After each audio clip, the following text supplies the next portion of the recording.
ओम नमः शिवाय। शिव पुराण रुद्र संहिता खंड 5 अध्याय 9 और 10। सर्वदेव रथ का वर्णन। शिव जी का उस रथ पर चढ़कर युद्ध के लिए प्रस्थान। उनका पशुपति नाम पड़ने का कारण। शिव जी द्वारा गणेश का और त्रिपुरदाह मैदानों का त्रिपुर से जीवित बच निकलना। व्यास जी ने कहा, सैव प्रवर सनत कुमार जी, आपकी बुद्धि बड़ी उत्तम है, आप सर्वज्ञ हैं। तात, आपने परमेश्वर शिव जी की जो कथा सुनाई है वह अत्यंत अद्भुत है।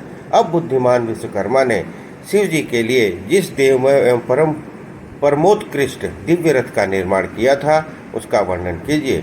सूत जी कहते हैं, मुने, व्यास जी यह बात सुनकर मुनीश्वर सनत कुमार शिव जी के चरण कमलों का स्मरण करके बोले। सनत कुमार जी ने कहा, महाबुद्धिमान मुनिवर व्यास जी, मैं शिव जी के पाद्यों का स्मरण करके अपनी बुद्धि के अनुसार रथ का निर्माण कथा का वर्णन करता हूँ, सुनो। तदंतर विश्वकर्मा ने रुद्रदेव के लिए बड़े यत्न से आदर पूर्वक सर्वलोकमय दिव्य रथ का रचना की। वह सर्वसमस्त तथा सर्वभूतमय रथ सुवर्ण का बना हुआ था। उसके दाहिने चक्र में सूर्य एवं वाम चक्र में चंद्रमा विराजमान थे। दाहिने चक्र में 12 अरे लगे हुए थे, जिसमें 12 सूर्य प्रतिष्ठित थे, और बायां पहिया 16 अरों से युक्त था, जिसमें चंद्रमा की 16 कलाएं विराजमान थी। उत्तम व्रत का पालन करने वाले विपेंद्र, अश्विनी आदि सभी 27 नक्षत्र भी उस वाम चक्र की सी शोभा बढ़ा रहे थे। विप्रश्रेष्ठ छहों ऋतुएं उन दोनों पहियों में नेमी बनी। अंतरिक्ष रथ का अग्रभाग हुआ और मंदराचल ने रथ के बैठक का स्थान ग्रहण किया। उदयाचल और अस्ताचल ये दोनों उस रथ के कुबर हुए। महामेरु अधिष्ठान हुआ और शाखा पर्वत उसके आश्रय स्थान हुए। संवत्सर उस रथ का वेग, उत्तरायण और दक्षिणायन दोनों लौह धारक मुहूर्त बंधुर रस्सा कलाएं उसकी कीलें हुई। काष्ठाएं उसका घोड़ा, अक्षदंड, निमेष, अनुकर्ष नीचे का काष्ठ और लव ईसादंड हुए। द्युलोक इस रथ का वरुथ ऊपरी पर्दा तथा स्वर्ग और मोक्ष ध्वजाएं हुई। अभ्रमु ऐरावत की पत्नी और कामधेनु जुए के अंतिम छोर पर स्थित हुए। अव्यक्त प्रकृति इसका ईसादंड, बुद्धि, नड़वल, अहंकार, कोना और 5 महाभूत उसके बल थे। मुनिश्रेष्ठ, इंद्रियां उसके चारों ओर से विभूषित कर रही थी और श्रद्धा उस रथ की चाल थी। उस समय वेदों के 6 अंग ही उसके भूषण और पुराण, न्याय मीमांसा और धर्मशास्त्र उपभूषण हुए। संपूर्ण शुभ लक्षणों से युक्त बल संपन्न श्रेष्ठ मंत्र घंटा के स्थापन हुए और वर्ण और आश्रम उसके पाद बने। सहस्त्र फणों से सुशोभित शेषनाग बंधन रजू हुए और दिशाएं और उपदिशाएं उसके पाद बनी। पुष्कर आदि तीर्थों ने रत्न जड़ित स्वर्णमय पताकाओं का स्थान ग्रहण किया और चारों समुद्र उस रथ के आच्छादन वस्त्र बने। गंगा आदि सभी श्रेष्ठ सरिताओं ने सुंदरी स्त्रियों का रूप धारण किया और समस्त आभूषणों से विभूषित हो हाथ में चंवर ले यत्र तत्र स्थित होकर वे रथ की शोभा बढ़ाने लगी। आवह आदि 7 वायुओं ने स्वर्णमय उत्तम सोपान का काम संभाला। लोकालोक पर्वत उसके चारों ओर का उप सोपान और मानस आदि सरोवर उसके सुंदर बाहरी विषम स्थान हुए। सारे वर्षाचल उसके चारों ओर से पास बने और नीचे के लोकों के निवासी उस रथ का तलभाग हुए। देवाधिदेव भगवान ब्रह्म लगाम पकड़ने वाले सारथी हुए और ब्रह्म दैवत ओंकार उन ब्रह्मदेव का चाबुक हुआ। आकार ने विशाल छत्र का रूप धारण किया। मंदराचल पार्श्वभाग का दंड हुआ। शैलराज हिमालय धनुष और स्वयं नागराज से उसकी प्रतिष्ठा बने।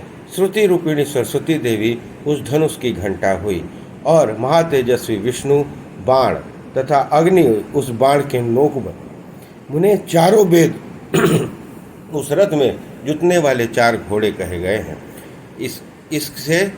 इसके बाद शेष बची हुई ज्योतियाँ उन अश्वों की आभूषण हुई।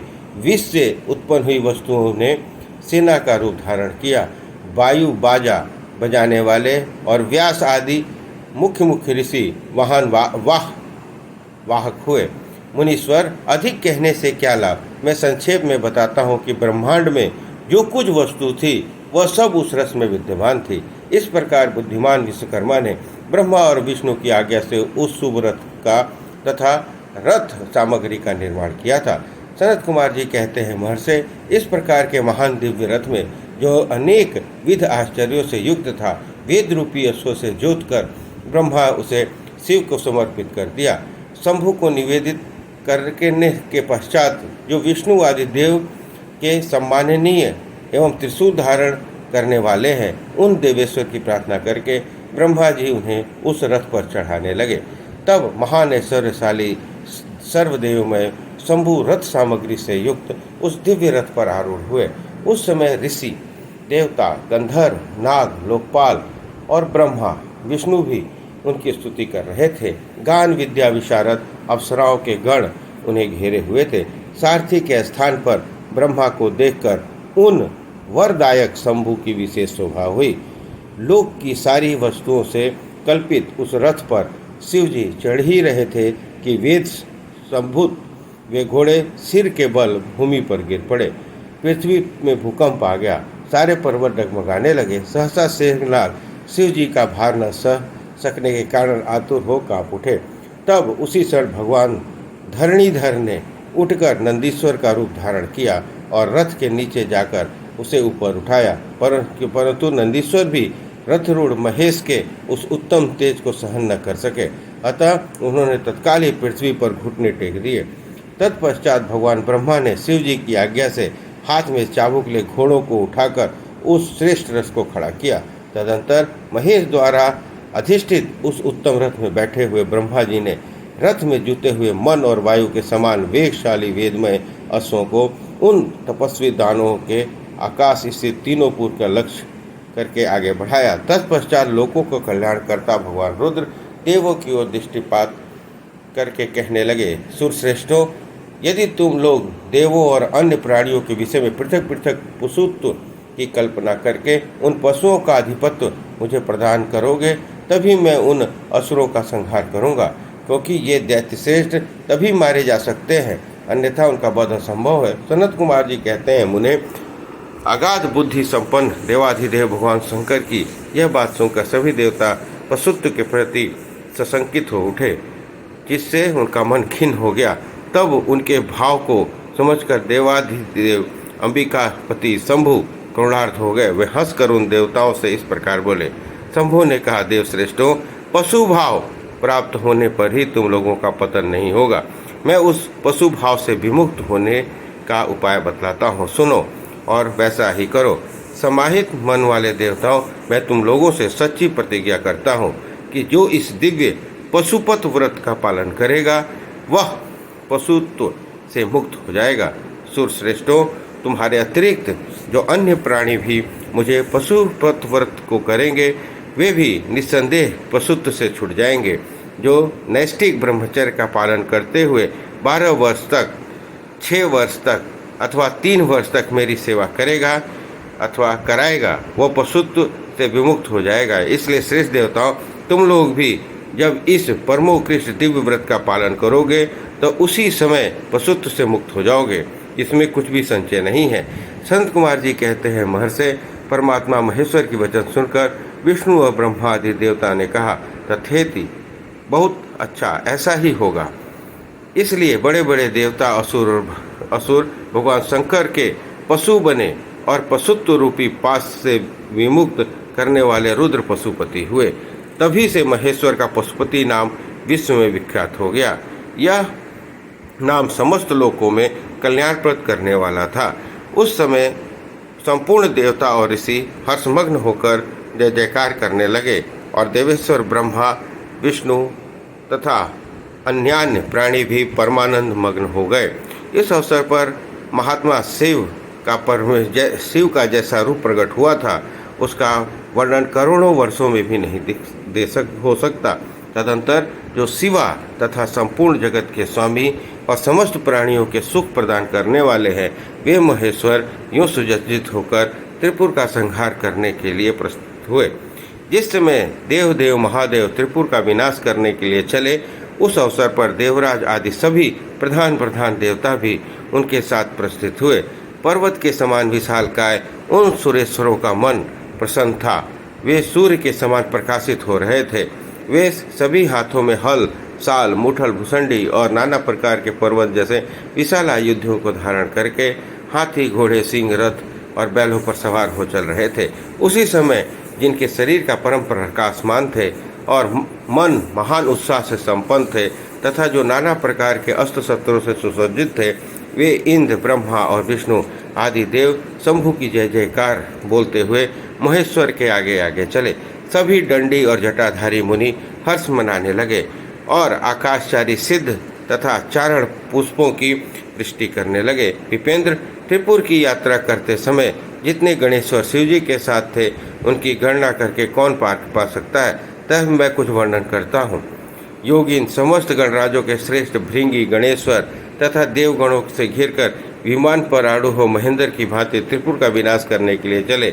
उनके साथ केस, विगतवास, महाकेश, महंतर, सोमवल्ली, स्वर्ण आदि बहुत से अप्रमेय बलशाली वीर गणाध्यक्ष लक्षण की परवाह न करके महेश्वर को घेर कर चल रहे थे।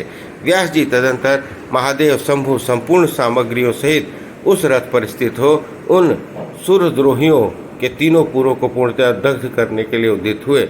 उन्होंने रथ के शीर्ष स्थान पर पहुंच स्थित हो उन महान अद्भुत धनुष की प्रतिज्ञा चढ़ाई और उस पर उत्तम बाण का संधान करके वे रोष वेश में होंठ को चाटने लगे।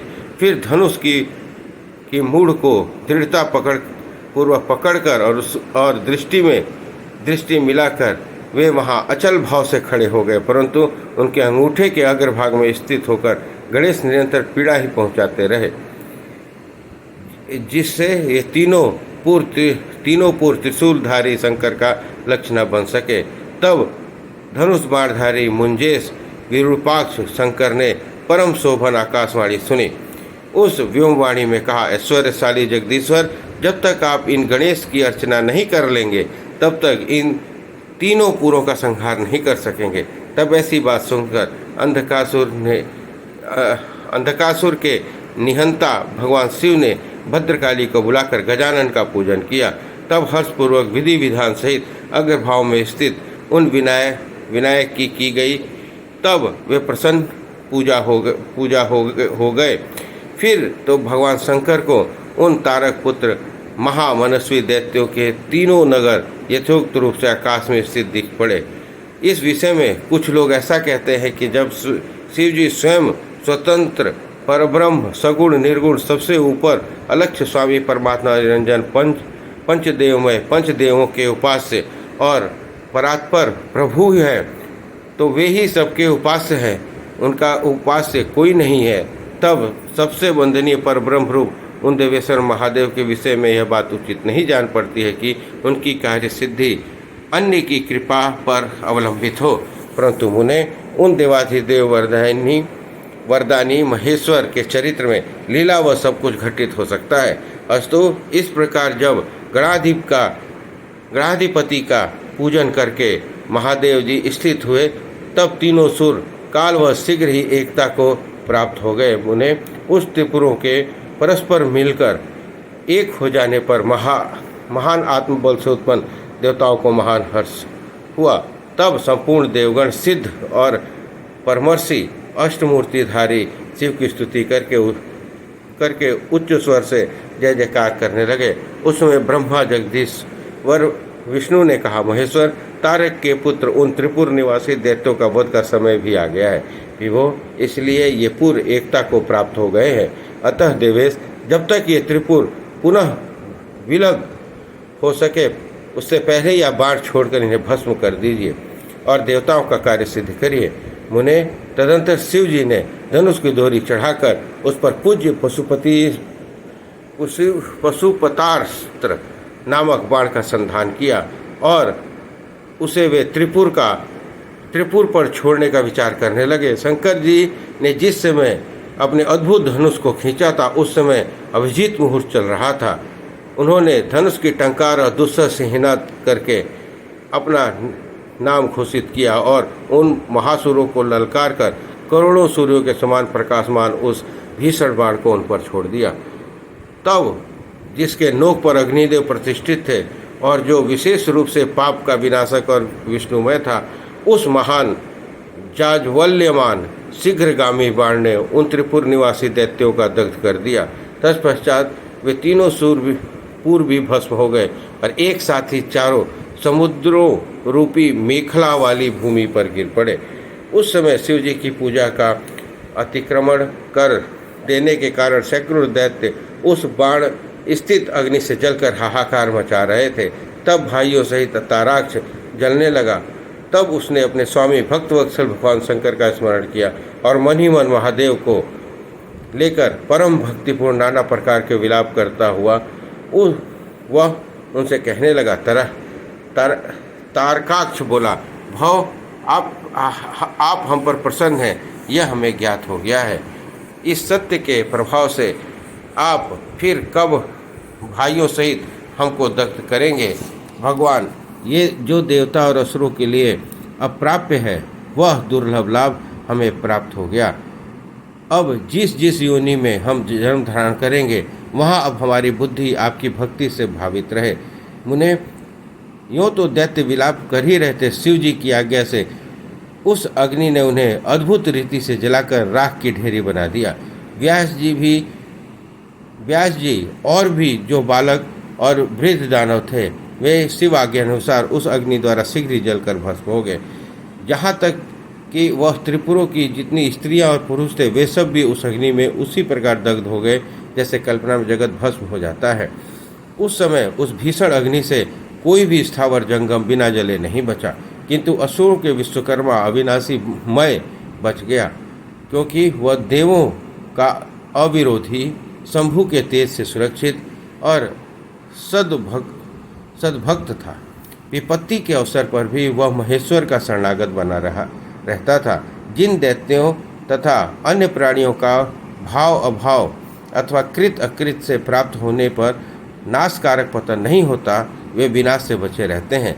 इसलिए सत्पुरुषों को अत्यंत संभावित उत्तम कर्म के लिए ही प्रयत्न करना चाहिए, क्योंकि निंदित कर्म करने से प्राणी का विनाश हो जाता है। अतः करहित कर्म का आचरण भूल कर भी न करें। उस समय जो भी दैत्य बांधवों सहित शिव जी की पूजा में तत्पर थे, वे सब शिव पूजा के प्रभाव से दूसरे जन्म में गणों के अधिपति हो गए। इस प्रकार शिव पुराण रुद्र संहिता खंड 5 अध्याय 9 और 10 समाप्त हुए। बोलिए हर हर महादेव।